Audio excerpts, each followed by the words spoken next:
po guys, makikita po naman nyo tawag ko sa isda na yan ay koi. Tawag ko lang po sa Tagalog po yan. Makikita po naman nyo yun po yung spring dory.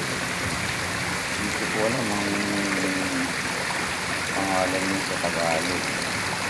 Ang po yan good luck fish ng mga Chinese. Yan po. Dami po mga guys.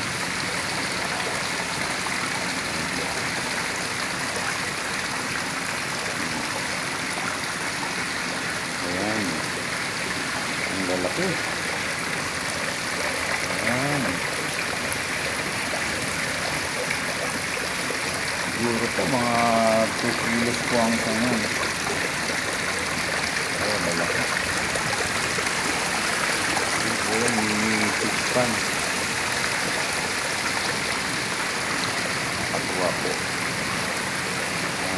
Lamang po, next po lang yan. Nakakatuwa po. Sige po. Good morning.